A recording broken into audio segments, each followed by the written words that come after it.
Okay, today we have for you an up-and-coming female-fronted traditional metal band formed in Madrid in 2015, Rave In Fire. The first EP, called Chronicle on a Timeless End, was released in 2018. This was followed by their first full-length album, Sons of a Lie, in 2022. In 24, Rave In Fire celebrated their German live debut, playing at the long-standing Trivium Festival. The band's new studio album, Square One, is scheduled to be released on January 30th. From Rave In Fire, let's welcome Jimi. Jimi, how are you? How you doing, Robert? Nice to meet you. Doing well, doing well. So the new album's kind of been described, what I'm hearing, as like early 80s Scorpions and maybe a bit of Dio thrown in there for good measure. You can name it that way. Obviously, the classic of the classic heavy metal bands are a reference for ourselves and obviously for these records. But there's also a little bit of new wave of traditional heavy metal, a little bit of Dio, a little bit of Judas. It's a little bit of a mixture of everything that we listen to and we like to enjoy. Also of things that are not heavy metal. There are some touches of soul and stuff, details. But yeah, there's a lot of reference. Yeah, you guys have just released two singles, I think, here from the up-and-coming albums. You've got Crown of Stars and Still Standing. What can you tell us about these tracks and the videos?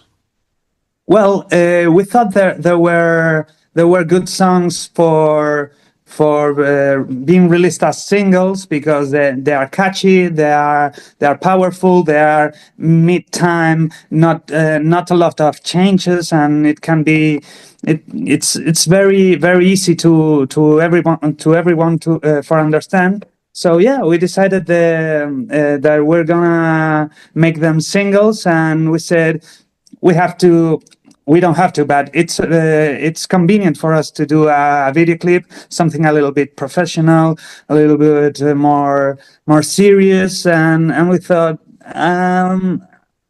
Still Standing, it's quite a song for a video clip, so for a music video.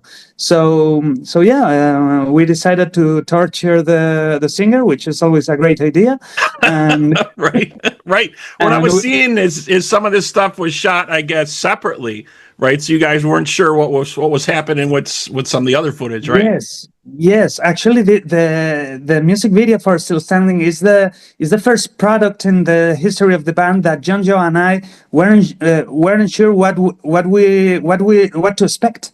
You know what I mean? It's the girls recorded the scene of the torture and everything. The one in the mask is Sara, our bass player. And and we were outside of the studio. We didn't want to know anything, and for the first time in Rave In Fire history, we had a surprise. And so this is what you did. Oh, I love it. You know, right? So it's like unexpected. Yeah. So tell us a little bit about some of the members on here. So we'll start out with, you got Sele on vocals here for you, right? Yes, Sele, our singer, she's a great singer, obviously, because she's in Rave In Fire, and and yeah, she entered the band in 2020 when the band reformed after a series of departures and almost a breakup, and yeah, she knew that our singer took off, our previous singer took off, and she was a friend of Jonjo for many years, and she was a singer before, but she didn't sang heavy metal before. She was more into some folk and some soul and jazz and that kind of stuff, and she said, I want to try this. I believe I can do it. And damn, she can do it. She definitely can sing heavy metal. And yeah, so she got in the band, and she's been our singer since then. Yeah, definitely. The vocals really sound great. So let's talk about Jonjo on guitars here for you. He's the next member we have. Yes. Well, Jonjo and I formed this band back in 2015.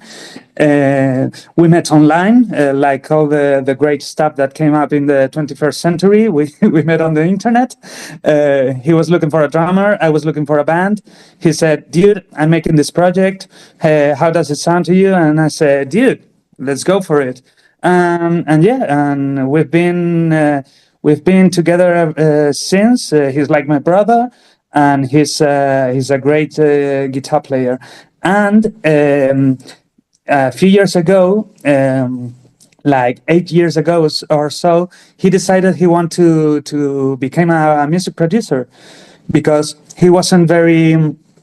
There's no many people in Spain that knows to get the sound of modern heavy metal. So he said, I want to give it a try. So he went on, he learned by himself. He acquired, he buy equipment and all this stuff, and now he's one of the few and best heavy metal producers in Spain. And he's a fantastic player, a fantastic producer, and even a better person. I absolutely love him. Yeah, definitely great to have someone like that in the band for sure. And so last we Absolutely. have here is Sara, the bass player. So Yeah. obviously such an intricate thing for yourself, the drummer, to link in with the bass player to get that groove and such an important part in so many songs.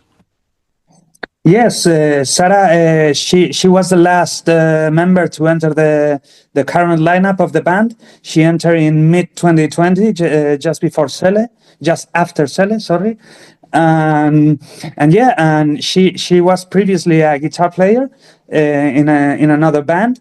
Actually, she was playing with us and with the other band at the same time, but after she quit the others. And yeah, she was adapting herself to the instrument because, well, guitar and bass are not the same thing. They are very similar, but not the same thing. For a bass player, you have to take a step back and go with the rhythm, not aiming for many virtuosism. You got to focus on make a solid bass for the others to make their stand. And yeah, and she was playing bass back, and she is Jonjo's girlfriend and fiance. So right now, fiance. Back in the day, there were just girlfriend. And yeah, and she said, "Can I give it a try?" And we said, "Let's go for it." And she did a great work, and here we are. Yeah, definitely, definitely. The sound is great that you guys have going out. So obviously you're in Madrid, Spain there. What is the landscape kind of like as far as hard rock or metal there? What is the scene like there? Because it differs so greatly from what we see in the US, right? Well, right now, I would say it's not very. We don't have many bands in Madrid. We have the classic heavy metal bands like Barón Rojo, Obús, and Saratoga, which are history of Spanish heavy metal. And we and right now, I would say, except for these legends, we don't have many great bands in the new wave of traditional heavy metal, singing in English and this kind of stuff. There are not many bands. There used to be more. Right now, we have Wild Heart, which is they put out last year a great album. They are like hard rock, AOR, this kind of stuff. They are really good. We're playing with them in Zaragoza at the end of the month, and they are fantastic. There's also a band called Rise that makes thrash metal. I love them. And yeah, and there are some bands that I don't know if they are still active, but then back in the day, they published a few good records, which are Frenzy and Slow Burn. And a few years before that, we had two great bands called Leatherheart and Litzis, but they split up. What a shame. But yeah, right now I would say there are a few bands, not many, but yeah, I believe in other parts of Spain, in Barcelona or in Murcia, there are more bands right now, and great quality. Yeah, definitely. You always see, a lot of new bands coming from different parts of the sphere over there. Definitely. So another thing I saw online also, it looks like you guys are planning an album release party, I think, coming up in Yes. Madrid, right? Yeah. So tell us a little bit about that. Well, we, Sara, Jonjo, and I, we are part from a club, from a heavy metal club called Pounding Metal Union, which is a cultural association around heavy metal and everything in Madrid. There are several clubs around Spain. This is the one from Madrid, and the president of this club said to us, "Hey, guys, do you want to make a press release and listening party so everybody, the true ones, we can listen to your album earlier and we can pick it up early?" And we said, "Dude, that's a great idea. We've never thought of something like that." And yeah, so we are managing now with the press, with the people that have media or blogs from heavy metal and stuff, and the associates of Pounding Metal Union. So yeah, I think it's gonna be a great event, and if not, I'm gonna get drunk. Well, I was thinking a lot of bands have been doing this in the last couple years. They've been holding, album release parties, listening parties at record stores, at clubs, and it seems to be going over very, very well.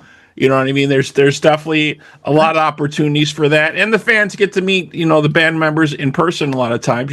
Get their stuff signed or what have you. But yeah, I think it's just a great experience. Definitely. So very, very cool. And you mentioned something about some dates coming up. So can you tell us about some shows that you may have coming up, some dates? Yes, we have 3 dates right now. At the end of the month, we play in Zaragoza and Barcelona, and in March we play in Madrid. These are the first shows that we present Square One. We are currently working in delivering a good show and presenting the album as it deserves. And yeah, and we're working we are working to go to some festivals and stuff, but there's nothing closed yet. But yeah, we believe the album will bring some good opportunities, and hopefully out of Spain, and who knows, maybe we even reach the United States. Right, definitely got some great tracks on here. I definitely really dig it. Definitely very, very cool. So definitely, folks, Square One from Rave In Fire out January 30th from High Roller Records. Jimi, thank you so much for joining us today. Really appreciate it. Thank you so much, Robert. Regards from Madrid. Excellent. All right. And to our folks out there, we hope you're doing your part by keeping the torch alive and supporting live music wherever you are. Jimi, again, thanks, man. Thank you.